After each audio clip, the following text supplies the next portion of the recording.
Hey, we're live. Welcome back to the Mr. Moonshine Writing Consortium. I don't know. Do you have a better term for it, Stuart? I feel like No, no, no. that's fair. um, It's a good one. yeah, yeah, I feel like it's pretty solid. Uh, so, if you watched our first video, you know that we are working on a story called The Halls of Bagamnon. I have such a hard time saying that word.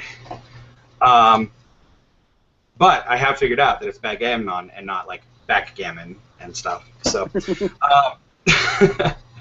uh, so what we're going to do now, also if you didn't catch it, we posted the first part of the story in a link, so check that out.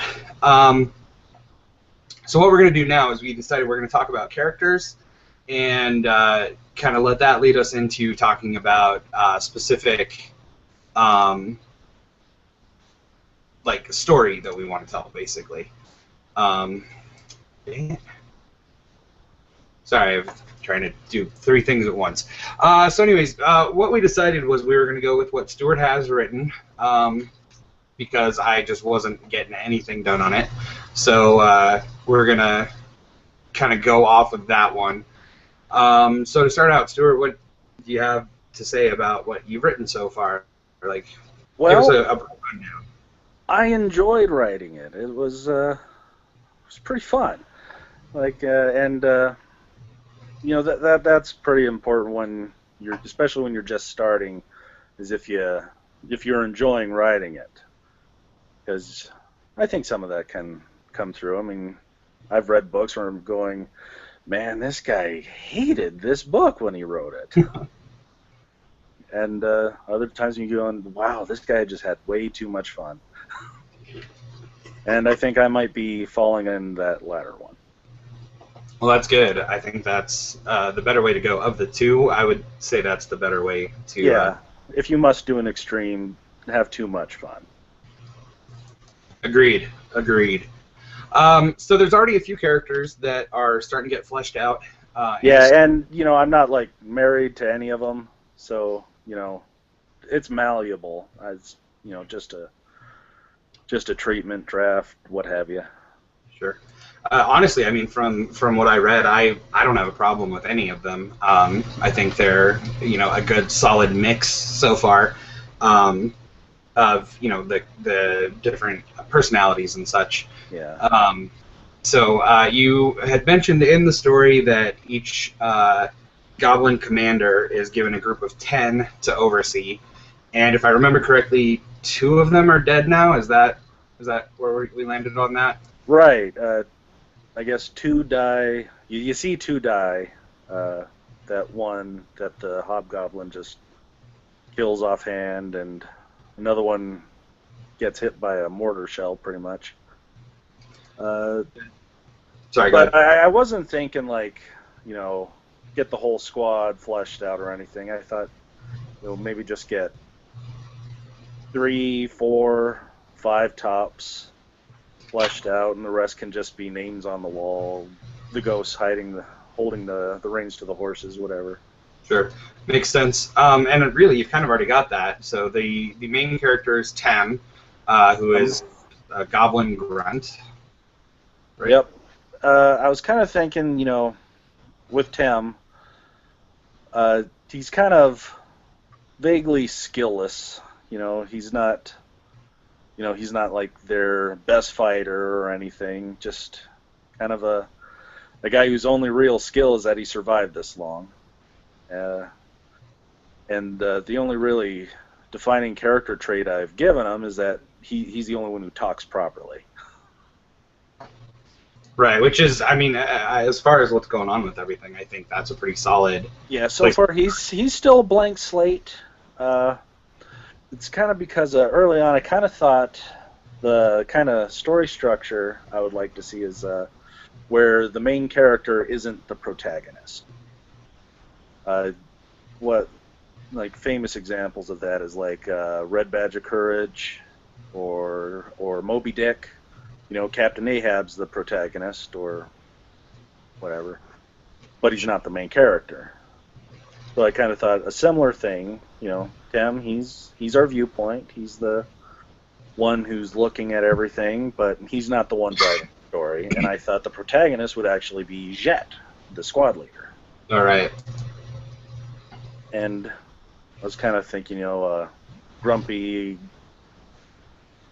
experienced goblin, whose his thing is that he's the one goblin in the entire horde who actually cares about whether his goblins live or die. Which is an unusual trait. Although I do kind of feel like Tim also kind of has that, maybe not as. Yeah, and certainly if he does, it's because of Jet's influence more than anything else, I would. Sure. Because he doesn't care that Vay got stabbed and everybody took his worms. He don't mind, but it bothers Jet. Right. And so that kind of him and the rest of the squad, they all kind of protect that one dumb goblin. I forget his name now. Oh gosh. Bert. Bert. Yeah, I knew it was something with an F. It was so hard not to name him Fart, and I don't know why. Because we all know you were riding drunk, and that's why. I was totally riding drunk, and it was fun. So where we're at in the story so far is the goblins have just made planetfall. Right. And in the sci-fi terms. Right. Which actually that was something I was going to say too. Like I really like how you're setting up how the goblins view all the sci-fi stuff. They ride around in the big metal dragons, and was it the thing about the big metal warrior that was the Iron Giant? The Iron Giant, yeah, and then the orc gave the blood sacrifice by climbing into the mouth and willingly. I really like that. Crazy. That's like what I had. Well, that's better than what I had envisioned when I was thinking I wanted to mix sci-fi and fantasy. So I really like that's spot on. Yeah, guess it's not really a true pairing. Like if I actually had wizards and magic, and spaceships and stuff. I guess it's just them seeing it as magic. So I guess it's not a true meshing. But I mean, I feel like it's fun. I am having a ball. And that's what we're aiming for here. That's what's important, is having a good time while writing this thing. So, so what we're gonna focus on now, we've kind of, we've spoken about some of the characters that we have set up. Were there any more in the squad that you felt like you were gonna introduce, or the only other one that we didn't talk about was Javi. Right. Her deal is that she's pretty quick. She can keep out of sight, and she's the one that goes and deals with the black market. If they want to pawn something off, they give it to her. She comes back, takes her cut. And when people are kind of making ensemble casting in their stories, a lot of things you see is you'll have the smart one, the dumb one, the grumpy one, and the girl. And right. I kind of fell into that trap, but I don't want to do it because, the girl, that's stupid. Well, and that's a place something. Yeah, you have her have a character beyond the fact that she's a female. Right. Yeah. Exactly. Especially because she's a goblin. Yeah. I do feel like that's, having her be the one that's the contact, it kind of reminded me actually of Inara from Firefly. Like, she's the one that, kind of handles business kind of thing.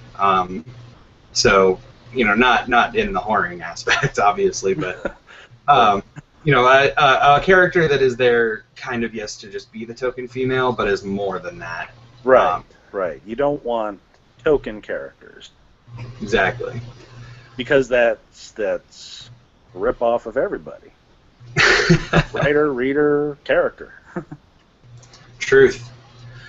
So, like I said, where we're at right now is that they've made planetfall. So the next step, I think, is to kind of figure out, what's going to happen next. What's the next piece of the story? Right. What do you have in It's mind? really just kind of half a scene. They don't finish the battle, so obviously finish the battle. But after that, then they have to go to the planet with the hulls on it, and then do something with the hulls, and then end the story. So is the planet that they've landed on here not the planet where the halls are located? Is that what you're aiming for? Good answer. Good answer. Like I think I've told you before, I just, kind of thought of just an opening scene. I didn't really think much of how it fits into the.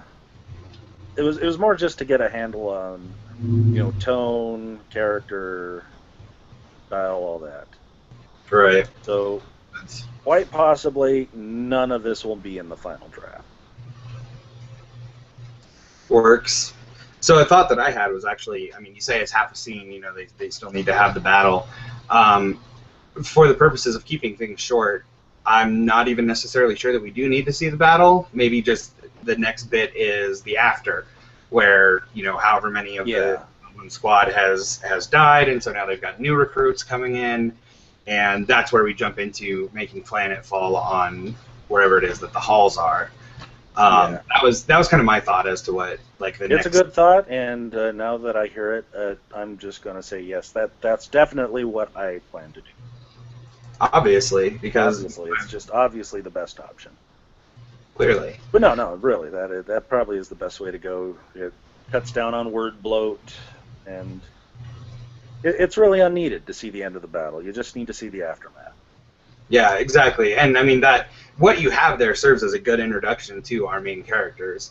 So that's a thing where you're saying maybe it won't even be in the final draft. I think it absolutely should be, because it is like a very solid introduction of these are the goblins that we're going to be following. This is the kind of the setup of how things work, and now we can move into the story proper, which the story proper is not about that particular battle. But that, like you're saying, the after effects of that battle, and maybe it's even that, oh, hey, like this is actually a really good idea. Then I think about it. Hey, your squad is now down to 4 or 5 goblins. We actually have a the overlords have a mission that they want to send you on. Since you're a smaller goblin squad, we need you to go to this place and find the halls or whatever. Yeah, that's pretty good. That's pretty good. So that way, then you don't even have to worry about cannon fodder necessarily, because again, kind of what we had discussed last time, with the halls, it's not necessarily a place that's actually dangerous. Right. So it's not even necessary to have like I was saying. We can if you want to have someone pull a red shirt, it can be like someone from another team, because we one scene that we kind of thought about was them coming across other teams of goblins that have just been wiped out or things like that. So they can be our red shirts. That's situation's serious. Well, and that's a place where with our characters being kind of anomalous goblins, with Zet. Was it Zet or Jet? I think I've been saying Jet. Okay. Like Jet, but with a Z. Right. Yeah, no, it makes sense. Some names are hard. I feel like you've done a pretty good job with it, though. That was I just want to call them Gobbo and Gibbles. Giblet. That's pretty much how I do it whenever I DM. Like, oh, here's some goblins. It's Goblin 1, Giblet. Goblin 2, and this is Goblin Steve, who you're going to have a conversation with. So I'm going to give him a name, which is Goblin Steve. So you've done better with that than I would have, definitely. So I like simple monosyllabic names. yeah, absolutely, and it's working out. It really is. Makes sense for the goblins too to have like monosyllabic names. Like, how do you name? Here, this goblin pops out. How do you name it? Like, you just make a sound, and that's the name of the goblin. The name name is the first sound the mother makes after squeezing them out. Oh, that's awful. No, that's amazing. That's perfect for goblins. There's so many named Irk. So many that are just called. Oh my God, I'm going to hell. No, scratch that. That is the worst thing I've ever come up with. I'm ashamed of myself. Oh, I don't think that's the worst thing. We've come up with it's not the worst, but. Yeah. Moving on. I think, like I was saying, this particular squad of goblins is you've kind of set it up that they're a little bit unique. You know, you've got Jet, who like actually cares about when the goblins are killed. There's Tem, who is, for whatever reason, speaks higher than the other goblins. He's a bit smarter than the average goblin is thought to be. Right. But Wise isn't particularly adept. Right. You got and Javi, she's fast. She's a good hider. Kind of thiefy, maybe. Sure. Cunning, But definitely how I read her was kind of thiefy. Which, I mean, all goblins are kind of thiefy, but her in particular. And Furt. I'm kind of thinking he's pretty strong, but just dumb as an ox. Makes sense. So that setup right there, I think, would be the perfect for, like, hey, there's this squad of goblins that are a little unique, maybe has a skill set that would be helpful for this particular mission, but also since they are unique, if they were to die on this mission, that's not the worst thing in the world because you don't want goblin uprising. Is kind of like where I was thinking with that, as far as like the overlords deciding that they needed to go find the halls. Send the outliers and the abnormals on the suicide mission. Yeah, exactly. And then it's definitely win-win for the overlords. They either succeed in the mission and the overlords get what they want, which is the information or whatever, or they don't succeed and they all die, and then that's 4 or 5 less goblins that you have to worry about maybe causing a ruckus. So I think that's pretty solid plan. Also, then that can lead to a little bit of, if we wanted, what's the word I want? Like a little bit of butting of heads with the Hob that is their leader. Their team leader? Yeah. That would be a place where, Jet is like, they say you need to go on this thing, and Jet is like, all right, cool, let's do this. And the Hob because so special that you get to do this. Yeah, because staying with characters, I'm thinking Karf for the antagonist. Oh, okay. Yeah, totally. He's the one who's, he doesn't care if they live or die, and like towards the end, he's actively trying to get them killed, and so he's going to be he's the baddie. Sure. So then, going by that, Karf would be going with them to find the halls. Do you think? Yeah, probably. I might say it's like all the goblins that came in on those dragons might get sent, because they're the reserves. Send the reserves. Sure, and then just set on different parts of the planet, where the halls are supposed to be, in order to do the searching. That makes sense. Cool. So that's so we've got kind of some scenes set up. Let's go back over it. We're gonna jump from the getting ready to have the battle into the aftermath of the battle.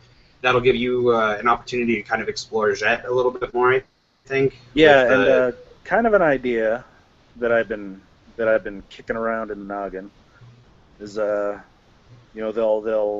Tem and maybe a couple of the others, they'll come across Jet and just find him mourning over the goblins they've lost. And then it'll kind of click for Tem that, Jet's not like the other squad leaders. Right. Yeah, totally. His kind of the kicking point to let reader know what Jet's all about. Yeah, absolutely. And then that even can lead to some character development for Tem in that, oh, dang, here's a thing, this is not typical goblin behavior, so the fact that I don't exhibit typical goblin behavior is maybe okay, kind of thing. Like, it normalizes it for him a little bit. Right. So I think that's a good opportunity for some character development there. And there's kind of two ways to go about that. You can either have him kind of going, hey, yeah, that's the way to do it. Why don't we all do it? Or him kind of going, dude, what the hell is wrong with you? I would even think a third way, which would just be like, oh, okay, that is different. I don't know what to make of it. And then over the course of the story, he kind of decides one way or the other, whichever way it seems like, the story is taking you. It decides whether it's, too weird or that he agrees or, whichever. I think that would be the way to go. Still, stay a little bit ambiguous as to how Tem actually... The only thing I would kind of worry about doing it that way is that it would kind of force a disconnect with the reader, because they'd be like, if you go one extreme, it's like, dude, goblins don't do that. It would be like, well, he's a goblin. Okay, I can understand why you would think that. But if he goes the other way, yeah, that's the way we should do it. Reader's like, obviously, we should do it that way. But if he's kind of waffling, it would kind of go, well, one way is obviously better. What's your problem, Tim? Right. Well, that's the thing that I'm looking at, though, is like, the readers are potentially probably human. I don't know. I've met some of my readers. It's true. So that kind of disconnect, I think, would actually, I don't think it's something that would alienate the reader, but instead give them, and I mean, honestly, you could even come out as far as Tem, having that internal monologue of like, well, here is the way that we're raised, and that's, this is not normal from that, and so I've got years of, being told that this is the way that things are supposed to work, but this other way also really makes sense to me, and so I'm kind of torn on it, like which side of myself do I... Yeah, if we do the kind of waffling middle ground, it would have to be well explained either way. Right, and I think that's okay. I think that's a good part of character development for both Jet and Tem. Yeah. I mean, I didn't say I was against it. I'm just saying... I'm pretty sure you did. I'm pretty sure that was saying, like, it wasn't my intent. If I said so, I'm sorry. That's okay. That's what this is all about. That's what this is for, is to have this, back and forth on it. Cool. So, yeah, we're going to jump in. I would say... like the next scene would be them back in the Metal Dragon after the the battle has happened, probably on their way to whatever planet it is that the Halls are on, because we do want the story to move forward kind of quickly. We're not looking. Yeah, and oh man, I forget who says it, but like it might have been Stephen King, but it's do the story. When you're going to do a jump as far ahead as you possibly can. And yeah, I could be wrong. It could have been in Stephen King's On Writing. And I always thought that was pretty good advice, and I have a hard time following it. Yeah, it's true. I mean, that's something that I kind of get bogged down in the book that I'm working on. That's a problem that I'm having, is like, I have, my story... Yeah, you worry about the logistics of getting them there, and well, yeah, exactly. He's saying just put them there. Just put them there. Yeah, and that's exactly it. Like, there are the certain things along the way that I'm like, well, but, I've got all this time to fill for the characters, and so, why don't I fill that up with all these little things that happen? And you get bogged down in everything. And that's actually, honestly, I'm probably going to go back and take out a lot of that stuff that I'm in the book that I'm working on, because I'm running into that problem of like, well, I've still got, X number of days before the big battle is supposed to happen. What the hell am I going to fill that up with? Well, why bother filling it up with anything? Just jump to it. And then I can go back later and, throw stuff in. So I think, yeah, with this, that's a good place to go. Like I said, the battle is not important. The next important thing to the story is... Yeah, so it would be like the start of the battle, then the aftermath. And then I'd say just skip right to them on the planet. Yeah, well, I'm thinking in the aftermath, they're back on the ship, and that's when they get what was his name, Karf the Hob gets the thing. Okay, here's what our next mission is, and then jump to them on planet. And then jump to them, sure. And then that scene would just be explaining the plot of the story, pretty Yeah. much. Okay, that's simple. Yeah. What is the plot again? Well, I need to go back and rewatch the first video, which people watching this should definitely watch the first video if you haven't. Also, if you haven't, you should read the bit that I did post on the website here that Stuart has written, the opening of the story. Anyway, so the plot, we had decided the halls were an archive. Records. A record. An archive. Yeah. What it's an archive of, I don't feel like we ever solidly settled on. Some of the things we had settled on were the way that the records are displayed is in holograms, and Holograms. that's a piece that the goblins don't understand, the technology, and so, oh shit, there's this giant thing coming at us, we're gonna have to fight it, but then it just runs right through them and nobody's hurt, kind of thing, which I think, you've already set that up, that the technology is unknown to them. Yeah. Even though they use it, they don't understand it. So I think that fits in really well. Yeah, their laser guns are lightning wands, and yeah, I actually when you'd first written that bit about the wands, I was like, oh, so they're like Harry Potter kind of wands. Like, okay, that's cool. That's how he's bringing magic into it. And then it was the lever on the side and the this and the that. And I'm like, oh, okay, nope, they're guns. Got it. Makes sense. And for the Great Lord's fight, keep your damn fingers off the activator. That's that. I think that was the piece where I was like, activator, trigger, lever. Okay, guns. Yay! I get it. Business end. Yeah. Yeah. So I don't think they're not, the overlords aren't going to tell them what exactly the information is that they're looking for.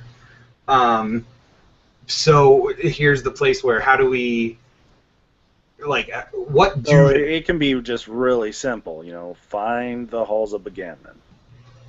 That's what we want you to do, which we know is the control room for the archive, which the whole planet is the archive. Right. Okay. Yeah, that makes sense. So essentially, so here's the thing to look at. Where is the control room? Is it in the middle of the planet? Is it, so then they would basically be looking for a secret entrance kind of thing to get into the planet, or just a building somewhere, like a hidden temple. If we're going to be going the fantasy route, find the temple of Gobbledygoo. Okay. That makes sense. It can be our MacGuffin temple if we're going with a high fantasy type story structure. Sure, that makes sense.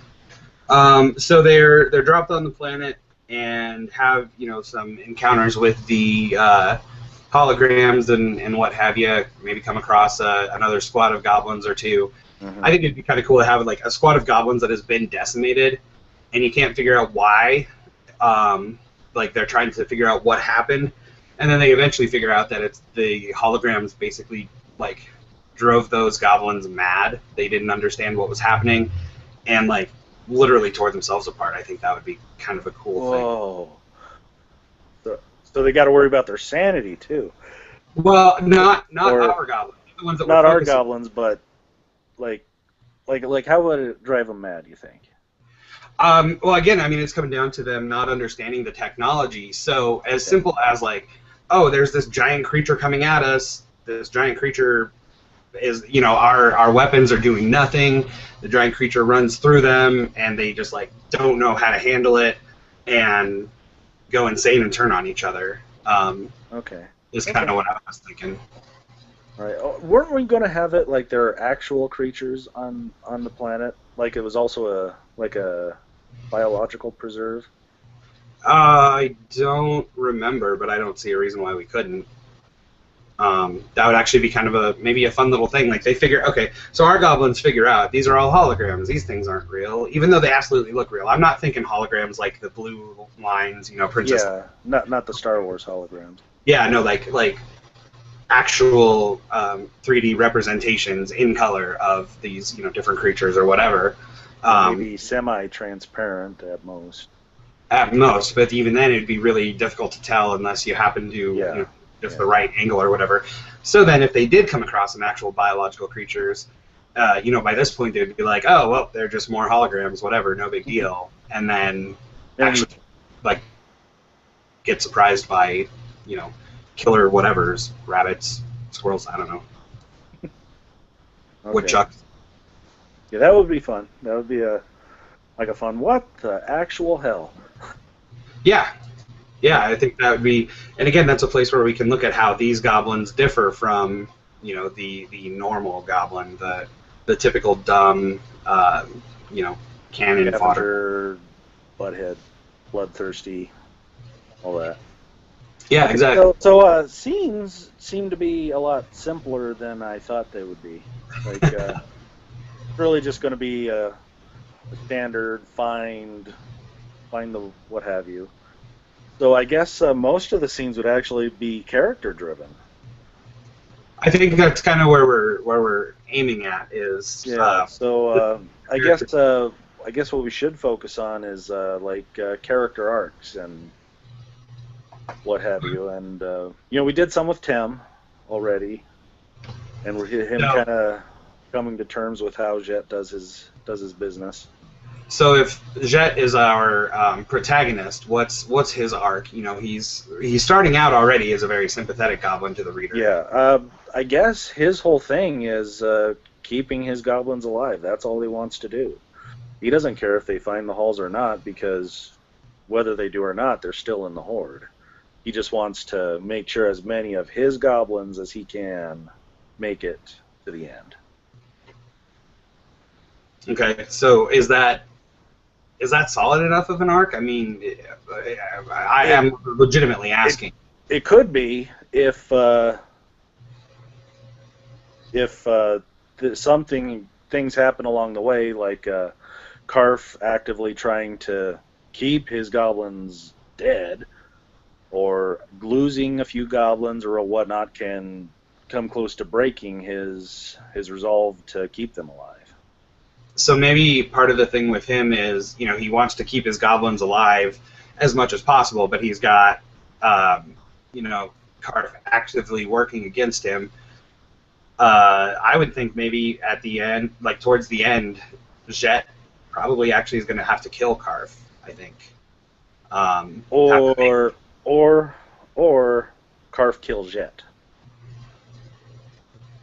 And then Tim would have to step up. Then, I mean, wouldn't that basically make Tem the protagonist?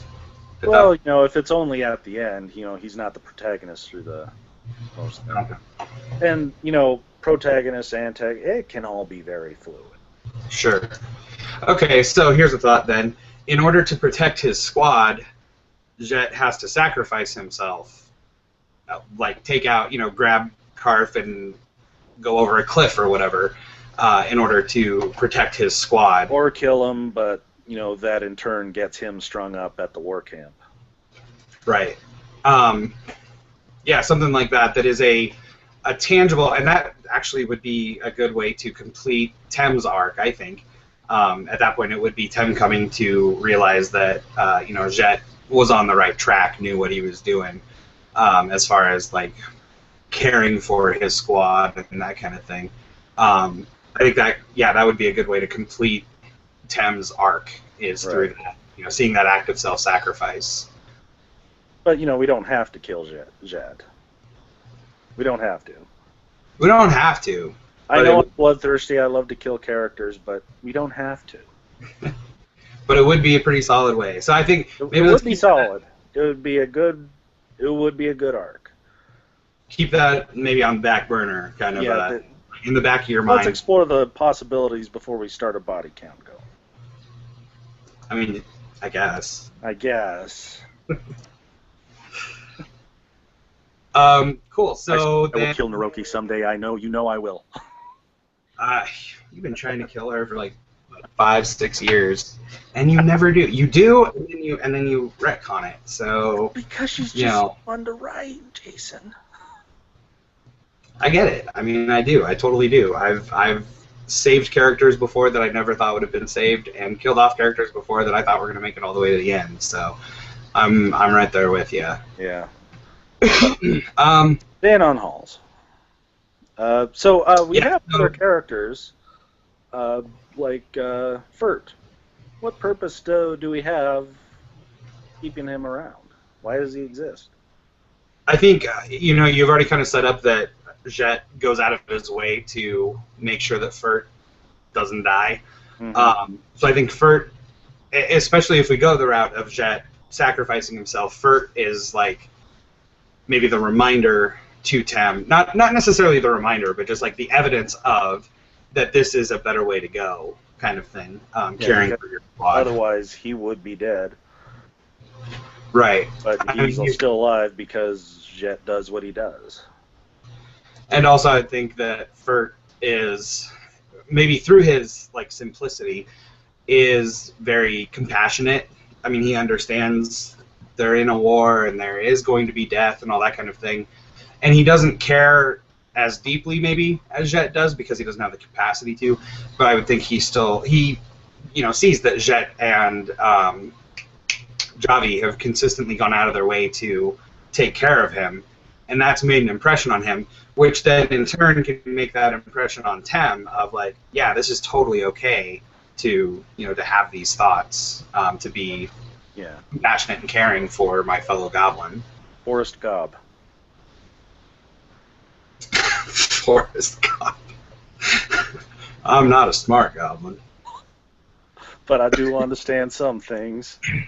Javi.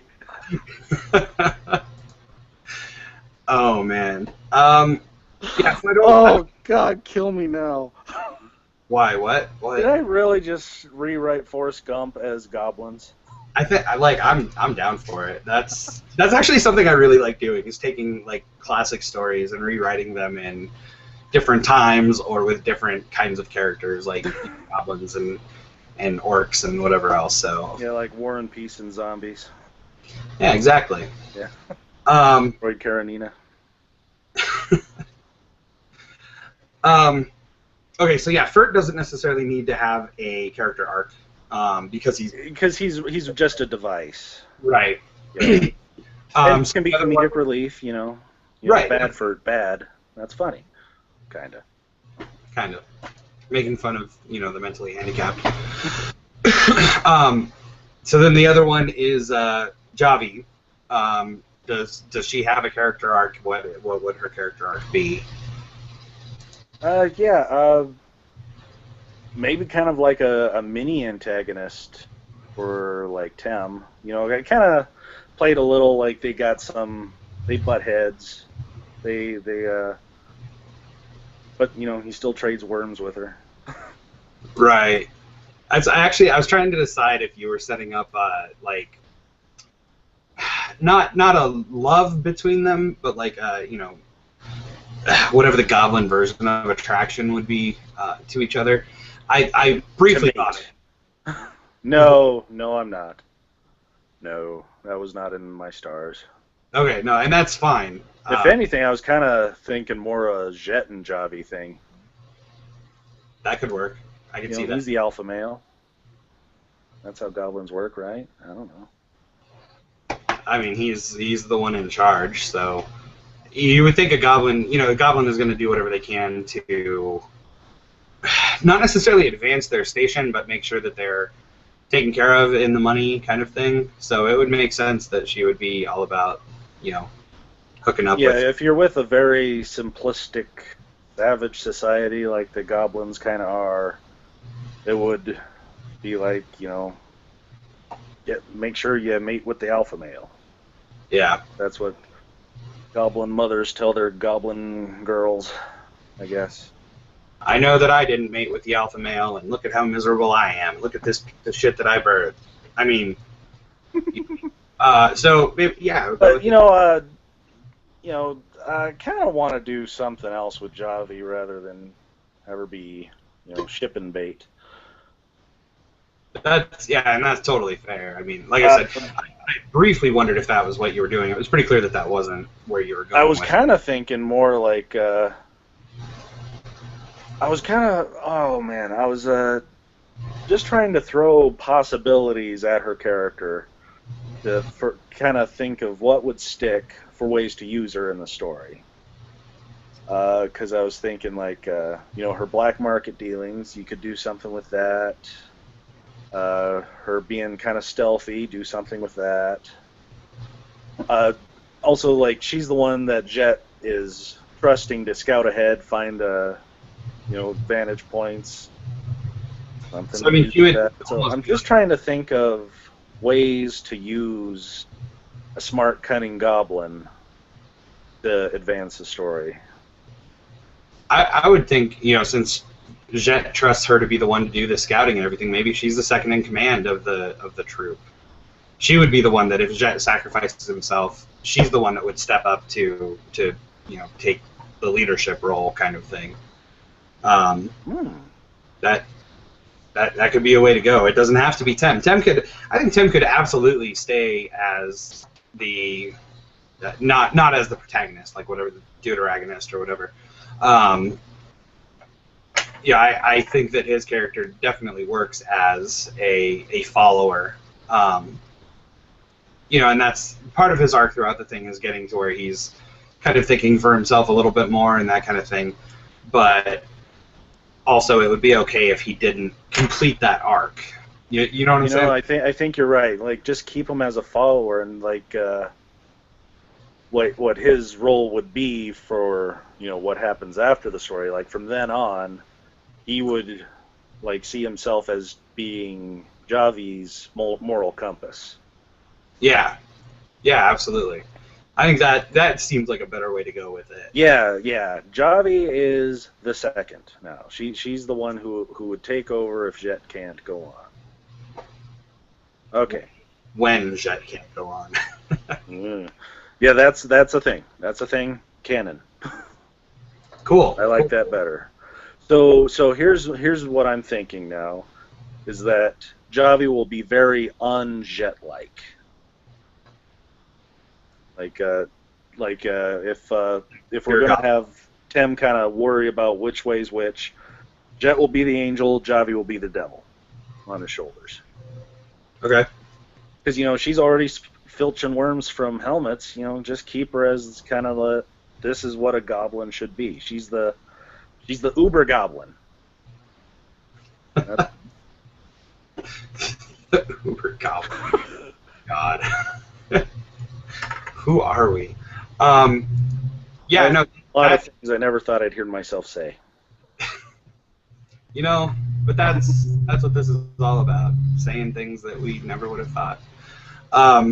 Cool. So yeah, that works out better for Tem's storyline then.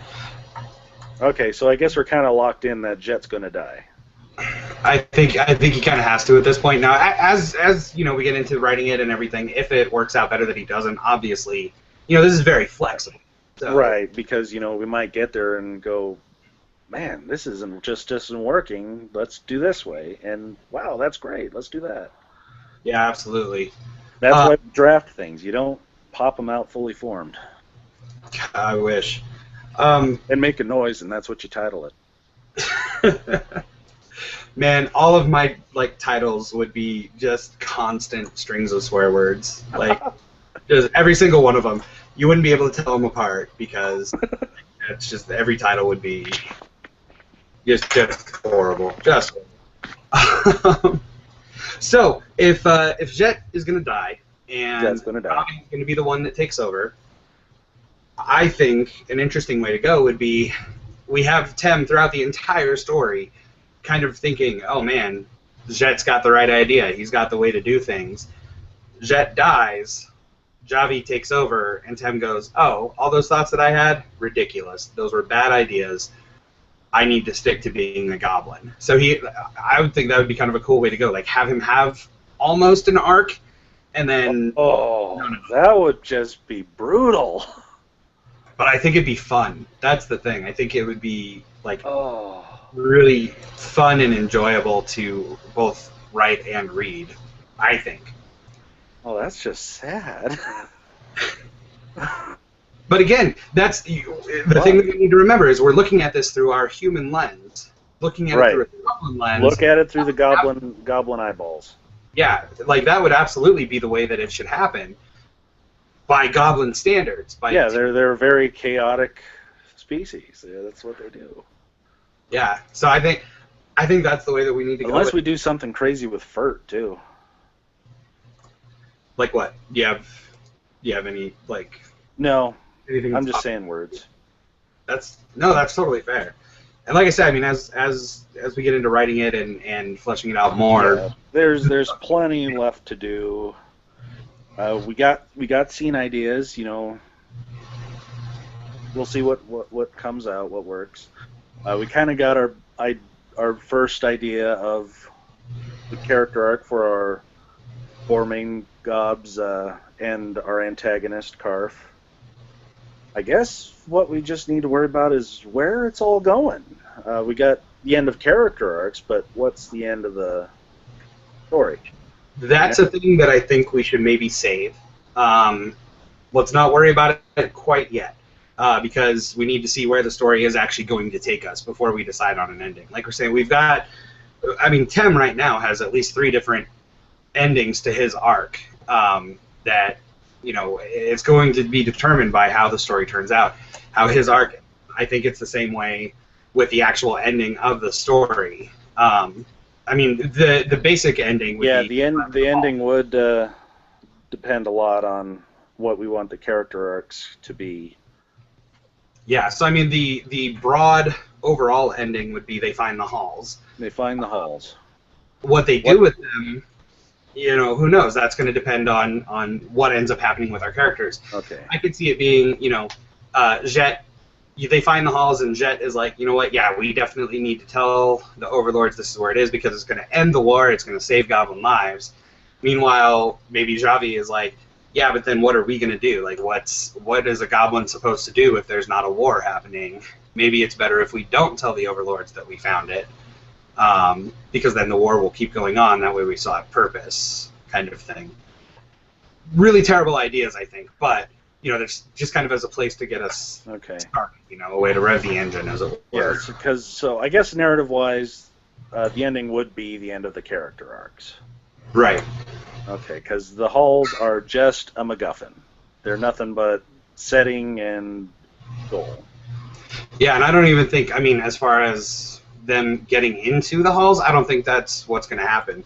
I'm actually, the way that I was kind of envisioning it is, if there's a final showdown between Jet and Karf, it's going to happen outside the halls. It's when they find the halls, and, you know, maybe it even gets to the point where it's one of the goblins that finds the halls, but then Karf is like, well, but I don't want anybody to know it was the goblins that found it. I want it to be me that found it, so I'm going to kill all the goblins and just say, oh, they died, but also I found the halls. Yay, me. Promotions and, you know, hobgoblin blowjobs all around. And that's what leads to that final confrontation between him and Jet kind of thing.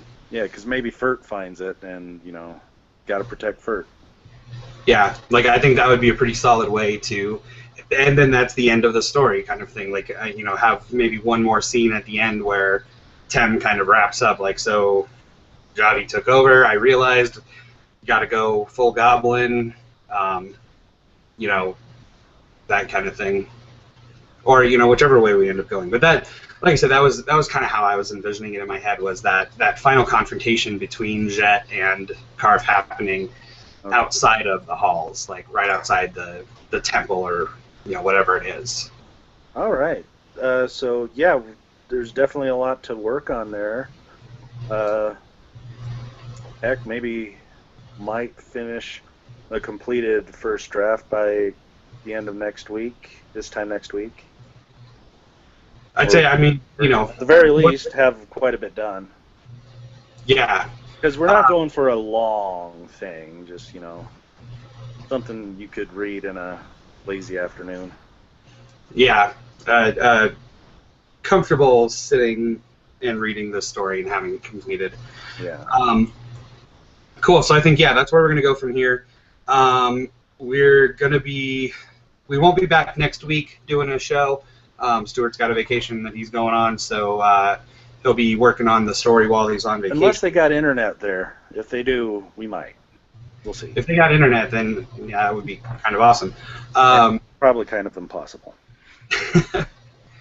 So yeah, I'm in Montana. it's going to be just kind of completing as much of whatever you can, and as you can, send it to me. I'll read it and give feedback and whatever else. So when we come back, ideally we will be talking about a completed first draft and what kind of edits need to be made. Yeah, then we'll talk about pacing, our views on pacing, our all that sort of stuff. Pros, where to put descriptions, where not to. Just what we do there. Whether or not Stuart has used too many adjectives, because that's I do. Thing apparently. Adverbs. Adverbs. Oh, okay. Adverbs are the road to hell is paved with adverbs. Personally, I don't see it in your writing. I don't see too many adverbs, but because I've already hatcheted them to hell. If you say so, I don't know, man. I want to see a first draft before you hatch it at all, before I can say that you use too many adverbs. Because... Oh, I'm too embarrassed. Hey, I've shown you stuff, so... That's true. I usually don't even bother editing. All the editing that happens is just in my head before I, while I'm doing a first draft. Then after the first draft is completed, that's when I'll do a true solid editing. But yeah. And I guess we could get into proofreading, but, no one cares about proofreading. Yeah, that's part of editing. Yeah, it's encompassed in. Yeah. So yeah, I think that's going to do it for us for tonight. Definitely make sure, if you didn't watch the first video, read the bits that Stuart has already written. If you have any thoughts or suggestions, there's comments, definitely leave them. I am constantly looking for them, so I will try to respond if I have it, or if it's something that needs a response. Yeah, I think that's pretty good. So if it's a really good suggestion, we'll name a goblin after you. Oh shit, son, that's some hardcore right there. Now you know. All right, cool. Well, yeah, that'll do it for us here at Mr. Moonshine tonight. Stuart, say goodbye. Goodbye. We'll catch you next time.